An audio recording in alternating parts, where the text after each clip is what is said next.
princípio do tempo, o livro primeiro, início do mundo, a criação, no molde de barro, o sopro da vida, origem do homem, origem da história.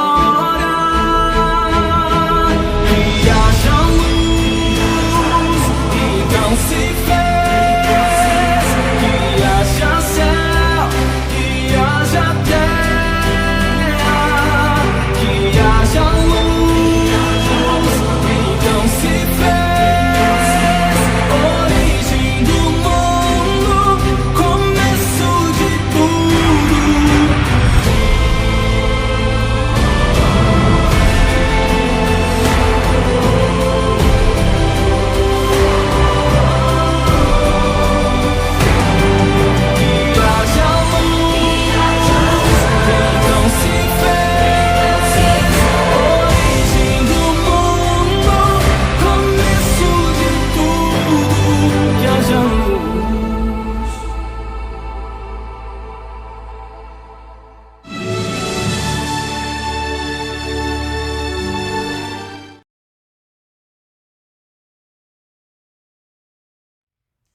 Estamos de volta a mais uma aula da Escola Bíblica Dominical.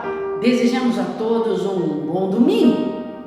Eu não sei se você reparou, mas hoje é o primeiro domingo do mês de setembro. Isso significa que nós estamos começando o último quadrimestre do ano de 2021. Portanto, hoje nós estamos começando também um novo tema proposto para o estudo dessa última bateria de estudos. Veja como Deus é bom. Na permissão do Senhor, nós não ficamos um só domingo ao longo de 2021 sem os nossos estudos da Escola Bíblica Dominical. Portanto, nós vamos começar estudando o livro de Gênesis. E a pergunta que faço nesse pontapé inicial é: Gênesis é fato ou é ficção? Se você professa a mesma fé que eu, você vai dizer: Denilde, Gênesis é fato. E eu concordo com você. Gênesis é fato. Mas vamos imaginar que você pense, ou que alguém pense, que Gênesis é uma fábula, que é uma ficção. Qual seria a implicação teológica nesse caso? Bem, se Gênesis é ficção, nós podemos pensar que o primeiro Adão é uma fábula. Se o primeiro Adão é uma fábula, então o segundo Adão, a quem a Bíblia atribui Jesus, não poderia jamais ser o antítipo do primeiro Adão. E o primeiro Adão não poderia ser sombra para o segundo Adão, conforme está escrito no livro de Hebreus. Se a queda não foi um fato histórico, então não houve rebelião contra Deus. Se não houve rebelião contra Deus, então o homem não é pecador. Se o homem não é pecador, ele não precisa de um redentor. Lá em Mateus 19, certa ocasião, Jesus estava discutindo com os religiosos do seu tempo, com os fariseus, sobre divórcio, etc. Então Jesus faz menção de Adão e Eva, homem e mulher, como sendo personagens históricos mesmos. Agora, se Adão e Eva não existiram, então Jesus se enganou lá em Mateus. Se Jesus se enganou, se equivocou, então Jesus é falível. Se Jesus é falível, ele não pode ser Deus. Se Jesus não pode ser Deus, então o cristianismo é a maior farsa da história da humanidade. Por isso, Gênesis é fato. É a partir dele que nós temos luz para compreender os demais 65 livros da Bíblia. Agora, vamos ao versículo número 1, de onde sai o Diz lá o versículo: no princípio criou Deus os céus e a terra. Aqui nós já temos o título, princípio, que significa Gênesis, e no hebraico significa Bereshit. Aliás, 3 palavras no hebraico importantes aqui. Princípio criou Deus. Bereshit bara Elohim. Princípio nós já vimos, é Bereshit, que significa começo, origem, princípio e que dá o nome à obra. Bará, B-A-R-A mesmo. Bará significa criar do nada. Só Deus pode fazer isso. E Elohim significa Deus. Elohim significa Deus, mas esse sufixo "im", ele nos dá o entendimento de que se trata de um plural, deuses, e se aplica a qualquer divindade. Mas o Deus do Gênesis é Yahvé. Yahvé. E o que é que nos faz entender ou acreditar que esse Deus Elohim do Gênesis é Yahvé? Justamente esse criou ser Bará. Porque Bará não se aplica a nenhum homem, nenhuma outra divindade, senão somente a Yahvé, capaz de criar do nada. Então está aqui. No princípio, criou Deus os céus e a terra. O livro traz algumas expressões que reforçam o nome do livro. Expressões como: são estas as gerações, e gerou filhos e filhas, são estes os descendentes de.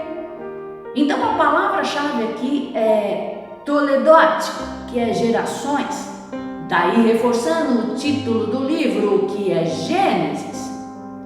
E o tema central do livro é o começo do povo da aliança.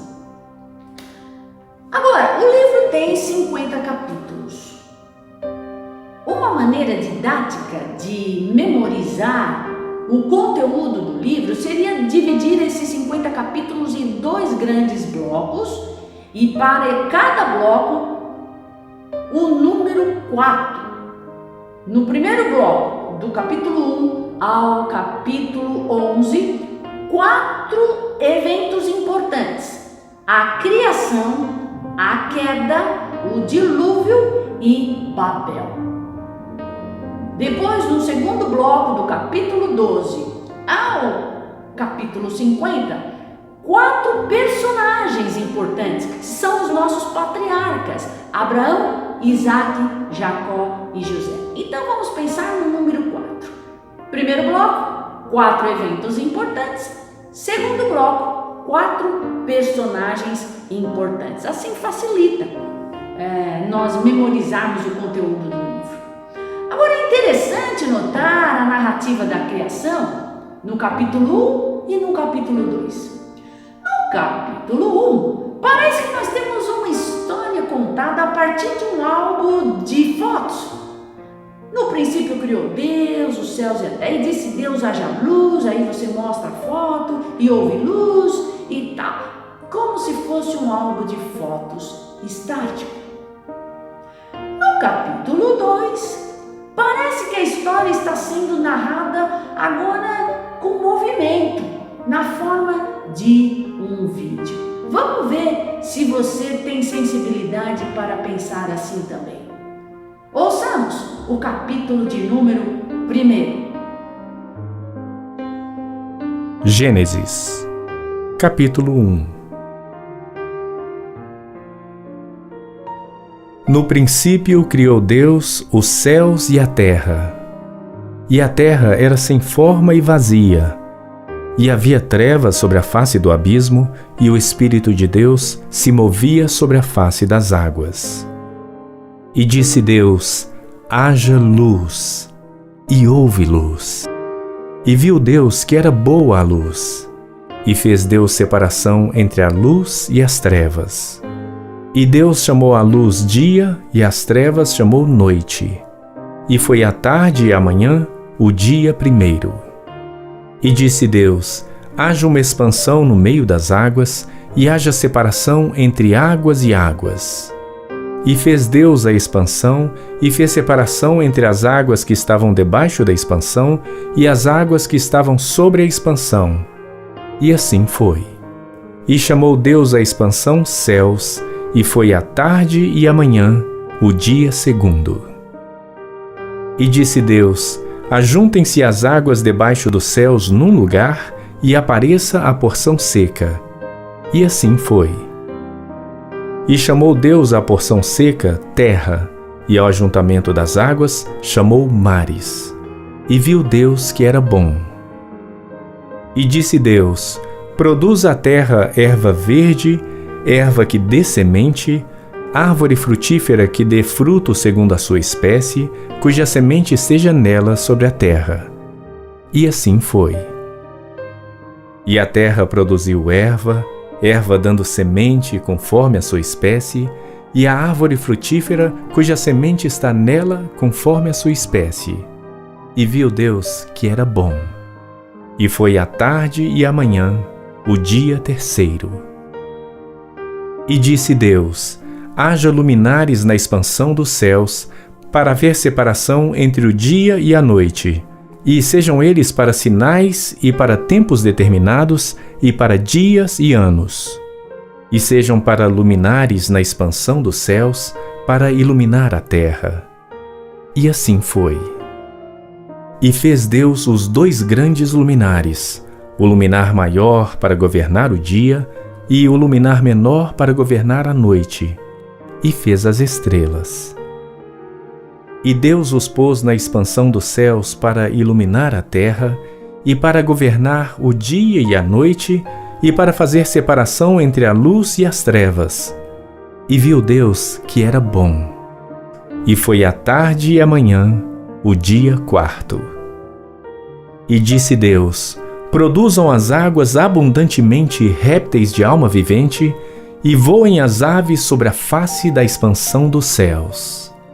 E Deus criou as grandes baleias, e todo réptil de alma vivente que as águas abundantemente produziram, conforme as suas espécies, e toda ave de asas, conforme a sua espécie.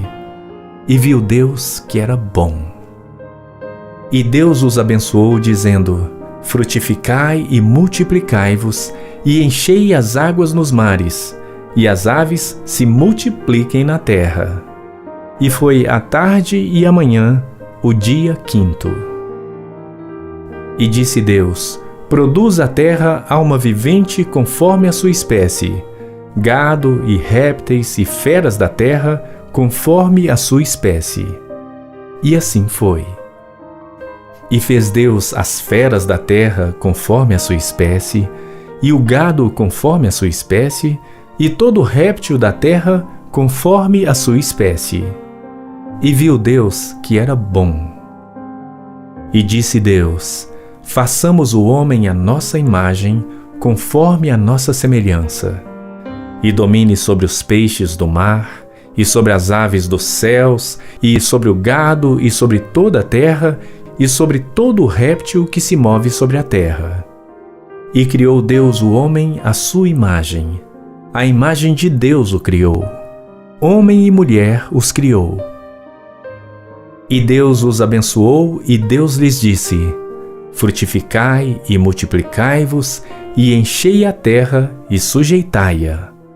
E dominai sobre os peixes do mar, e sobre as aves dos céus, e sobre todo animal que se move sobre a terra. E disse Deus: eis que vos tenho dado toda a erva que dê semente, que está sobre a face de toda a terra, e toda árvore em que há fruto que dê semente, ser-vos-á para mantimento. E a todo animal da terra, e a toda ave dos céus, e a todo réptil da terra em que há alma vivente, toda a erva verde será para mantimento. E assim foi.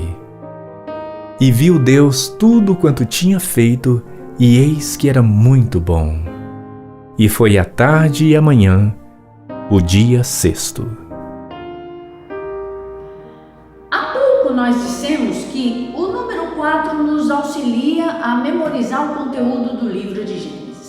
Agora, na narrativa da criação, o número 3 pode ser importante para nós também, com o mesmo objetivo, de facilitar a nossa memorização. Por quê? Veja, no primeiro, segundo e terceiro dia, 3, portanto, primeiro, segundo e terceiro dia, Deus está dando forma à criação. E no dia 4, 5 e 6, Deus está dando conteúdo àquilo que criou. No sétimo dia, ele descansou. Então veja, no primeiro dia, ele faz a separação entre luz e trevas. Já no segundo dia, ele separa céu e terra, sendo que os céus e os céus dos céus, ele chama de firmamento. No dia 3, ele agora vai mexer só com a terra. Ele vai separar as águas da parte seca. Então a parte seca, vales, colinas, planícies, ele cria e reveste com a relva, árvores frutíferas e separa então a parte seca das águas. Veja, ele deu forma. No quarto dia, Deus cria os luminares, sol, lua e estrelas. No quinto dia, ele cria as aves dos céus e os peixes do mar. No sexto dia, ele vai criar os animais selváticos, animais domésticos e cria também o homem. No sétimo dia, Deus descansou. Então fica fácil. Nos 3 primeiros dias ele dá a forma, nos dias 4, 5 e 6 ele dá o conteúdo. No capítulo 1, nós vemos um Deus que cria à distância. Ele cria pelo poder da sua palavra. Isso nos lembra, inclusive, aquele episódio quando Jesus foi abordado por um centurião e aquele centurião falou: mestre, um soldado meu está doente. E Jesus então se dispõe a ir à casa daquele centurião e o centurião diz: não, Senhor, eu sei que tu és um homem ocupado, apenas diga para o meu servo daqui mesmo, eu confio na soberania da sua palavra, tu és um homem de autoridade. Jesus olha para aquele homem e diz: em Israel não encontrei fé semelhante. Olha que interessante, com o poder da palavra do Senhor. É esse mesmo Deus que cria todas as coisas. Mesmo à distância, no capítulo 1, ele vai falando e as coisas vão acontecendo. Então, na narrativa do capítulo 1, nós temos aqui uma palavra planejadora: haja. Depois nós encontramos uma palavra executora, sumária: ouve. Encontramos também uma palavra avaliadora: viu Deus. Ainda encontramos uma palavra temporal: manhã e tarde. Depois, é perceptível no texto um progresso na narrativa. Criou, separou, discriminou, ordenou continuidade àquilo que tinha criado. Veja, a terra, Deus diz, produza, versículo 12. As águas, ele diz, encham-se de peixes e seres viventes, versículo 20. E depois ao homem Deus disse: sede fecundos, multiplicai-vos, versículo 28. Veja então, há um progresso na narrativa que vai do caos às bênçãos do Senhor. Agora, um versículo que é muito comentado, muito discutido, muito questionado, é o versículo 26, que diz assim: façamos o homem à nossa imagem e semelhança. Muitos atribuem façamos, esse plural, à Trindade divina. Aceita-se essa ideia de fato. Deus falando como que num conselho, fazendo alusão à Trindade mesmo. Efésios 1:11 nos ensina que o nosso Deus faz todas as coisas conforme o conselho da sua vontade. Olha que coisa linda! Esse façamos é também um plural majestático. O que é um plural majestático?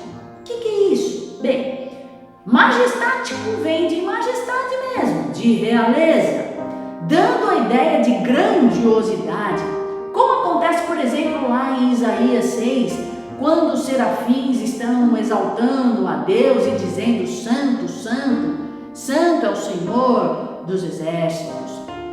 No hebraico, não existe o superlativo para dizer Santíssimo é o Senhor do exército, é o Senhor dos exércitos.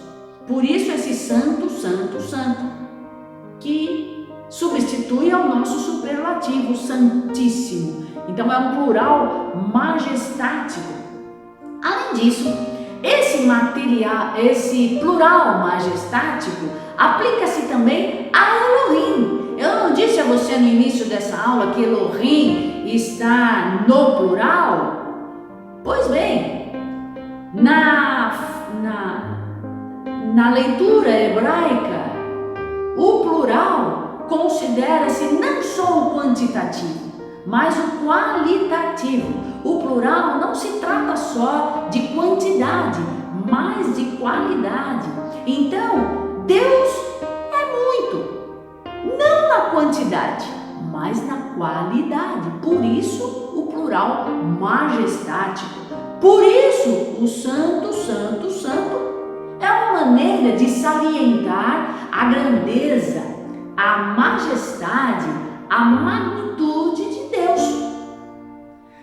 Agora no versículo 31 diz que Deus criou todas as coisas e viu que era muito bom. Perceba, bom é enquanto Deus está criando. Muito bom é quando Ele conclui toda a criação. Sabe por quê? Porque a criação manifesta a glória de Deus. Aqui nós temos o retrato de uma criação perfeita e sem maldade. Vamos ao capítulo 2? Gênesis capítulo 2. Assim, os céus, a terra e todo o seu exército foram acabados. E, havendo Deus acabado no dia 7º a obra que fizera, descansou no 7º dia de toda a sua obra que tinha feito. E abençoou Deus o dia 7º e o santificou, porque nele descansou de toda a sua obra que Deus criara e fizera. Estas são as origens dos céus e da terra quando foram criados. No dia em que o Senhor Deus fez a terra e os céus, e toda a planta do campo que ainda não estava na terra, e toda a erva do campo que ainda não brotava. Porque ainda o Senhor Deus não tinha feito chover sobre a terra, e não havia homem para lavrar a terra. Um vapor, porém, subia da terra e regava toda a face da terra. E formou o Senhor Deus o homem do pó da terra, e soprou em suas narinas o fôlego da vida, e o homem foi feito alma vivente. E plantou o Senhor Deus um jardim no Éden, do lado oriental, e pôs ali o homem que tinha formado. E o Senhor Deus fez brotar da terra toda a árvore agradável à vista e boa para comida, e a árvore da vida no meio do jardim, e a árvore do conhecimento do bem e do mal. E saía um rio do Éden para regar o jardim, e dali se dividia e se tornava em 4 braços. O nome do primeiro é Pison. Este é o que rodeia toda a terra de Havilá, onde há ouro. E o ouro desta terra é bom. Ali há o bidélio e a pedra sardônica. E o nome do segundo rio é Gion. Este é o que rodeia toda a terra de Cuxi. E o nome do terceiro rio é Idequel. Este é o que vai para o lado oriental da Assíria. E o quarto rio é o Eufrates. E tomou o Senhor Deus o homem e o pôs no jardim do Éden para o lavrar e o guardar. E ordenou o Senhor Deus ao homem, dizendo: De toda a árvore do jardim comerás livremente, mas da árvore do conhecimento do bem e do mal, dela não comerás, porque no dia em que dela comeres, certamente morrerás. E disse o Senhor Deus: Não é bom que o homem esteja só. Far-lhe-ei uma ajudadora idônea para ele. Havendo, pois, o Senhor Deus formado da terra todo o animal do campo e toda a ave dos céus, os trouxe a Adão para este ver como lhes chamaria. E tudo que Adão chamou a toda a alma vivente, isso foi o seu nome. E Adão pôs os nomes a todo o gado e às aves dos céus e a todo o animal do campo. Mas para o homem não se achava ajudadora idônea. Então o Senhor Deus fez cair um sono pesado sobre Adão, e este adormeceu. E tomou uma das suas costelas e cerrou a carne em seu lugar. E da costela que o Senhor Deus tomou do homem, formou uma mulher e trouxe-a a Adão. E disse Adão: Esta é agora osso dos meus ossos e carne da minha carne. Esta será chamada mulher, porquanto do homem foi tomada. Portanto, deixará o homem o seu pai e a sua mãe, e apegar-se-á à sua mulher, e serão ambos uma carne. E ambos estavam nus, o homem e a sua mulher, e não se envergonhavam. No segundo capítulo, nós temos o seguinte: os versos de 1 a 4a serve como um elo entre a primeira e a segunda narrativa da criação. Outra coisa é que aqui Deus já não está mais criando do nada. Ele, pelo contrário, está tocando na criação. Perceba que do pó ele forma o homem, cria um boneco de barro, e diz o texto que Deus sopra em suas narinas. E aqui uma implicação teológica importante. Se Deus soprou o fôlego da vida no homem, então a vida não é do homem, a vida é de Deus. Significa dizer que mais cedo ou mais tarde, um dia, nós vamos ter que prestar contas a Deus pela vida que Ele nos deu. Um dia nós vamos ter que devolver essa vida a Deus que a criou. Então veja, todos esses verbos, formou, soprou, versículo 7, plantou e pôs, no versículo 8, fez, no versículo 9, tomou e colocou, no versículo 15, mostram um Deus presente na criação, envolvido, se relacionando com os detalhes. Então, nesse capítulo, nós vemos que tudo está em paz. Deus num relacionamento perfeito com o homem que se relaciona com a natureza sem conflitos, a natureza que trabalha naturalmente para o sustento do homem. Tudo está muito bom.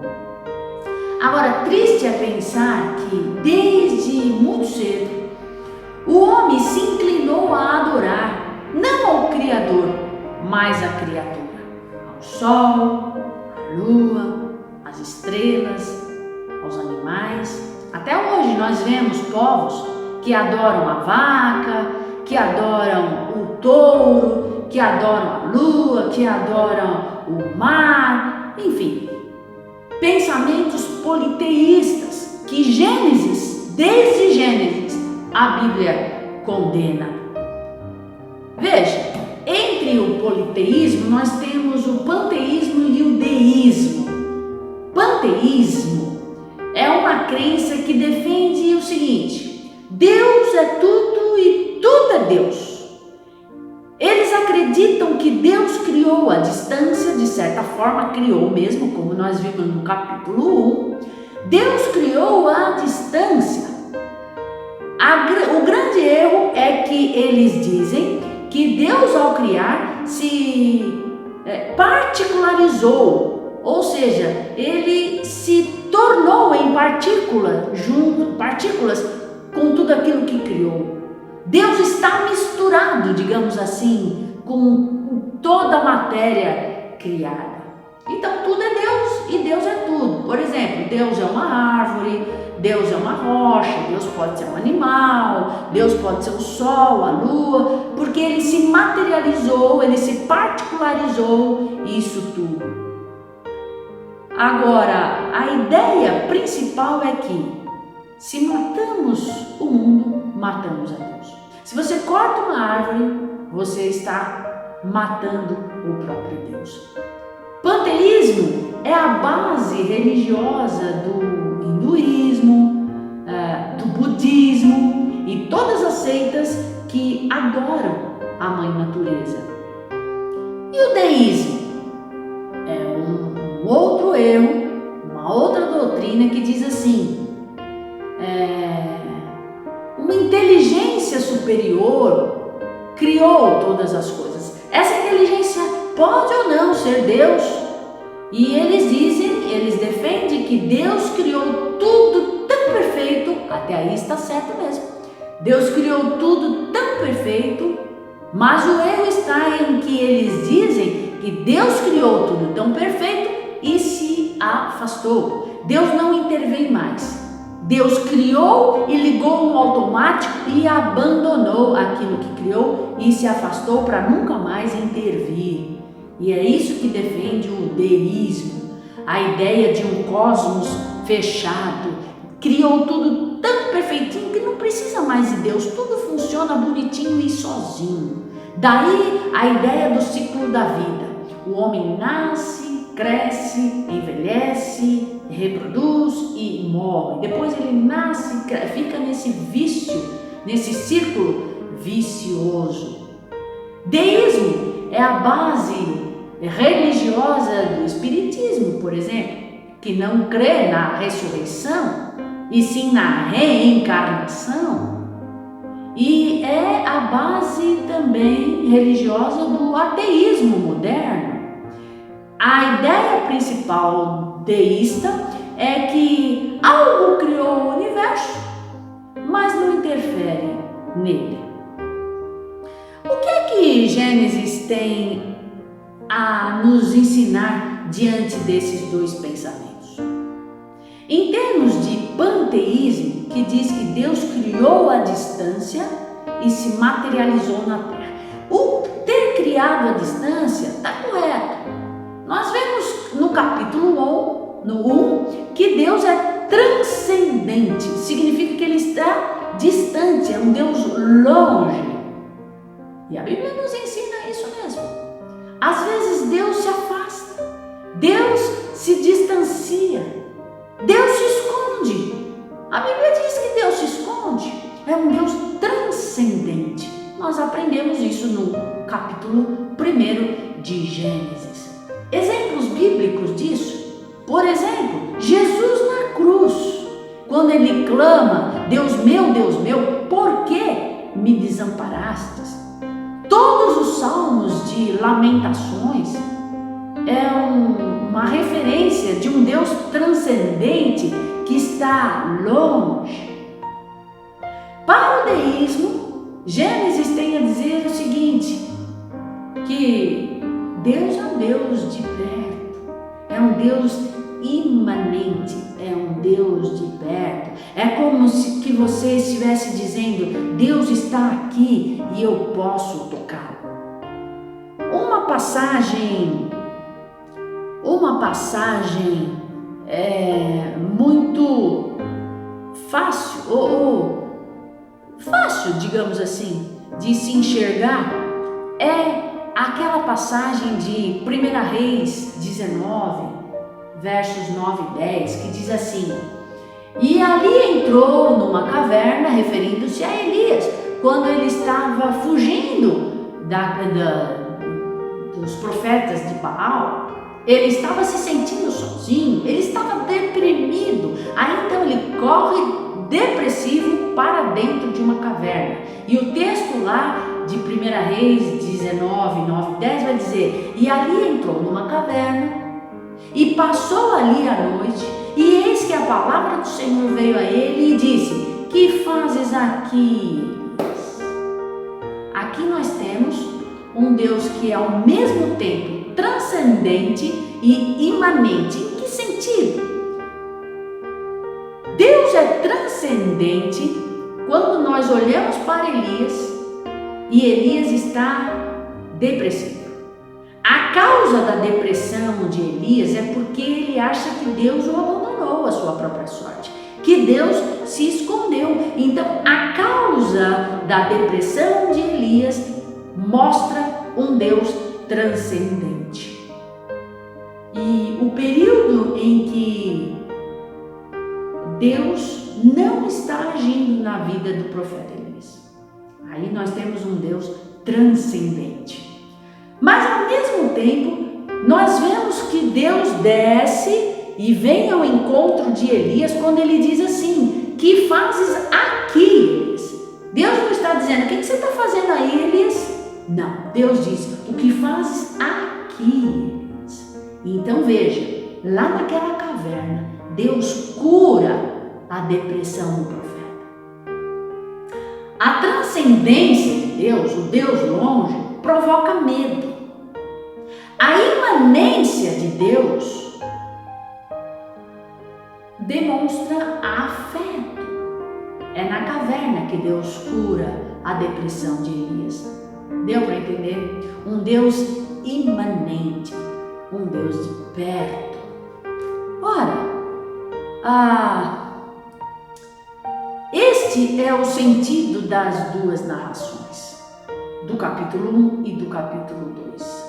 A junção de um Deus que é ao mesmo tempo transcendente e um Deus imanente. O fato de Deus ser transcendente não conflita com o fato de ele ser imanente. Talvez você esteja vivendo um tempo em que percebe que Deus está distante de você. Você não sente Deus de perto, parece que Ele não te ouve, que Ele não te escuta. E isso talvez esteja te deprimindo. Pois tenha paciência, tenha fé. Algum propósito Deus tem nisso. Quem sabe você esteja vivendo dias áureos, sentindo Deus de perto, segurando as suas mãos, sussurrando em seus ouvidos, conduzindo os seus passos. Que bom! Então continue adorando a esse Deus. É isso que Ele espera de você. Então fique com essa introdução ao livro de Gênesis, capítulo 1, mostrando um Deus que é transcendente, um Deus à distância. E no capítulo 2 é um Deus imanente, um Deus de perto. Que Deus nos abençoe nesse primeiro aprendizado e um bom curso para você no início desse próximo quadrimestre.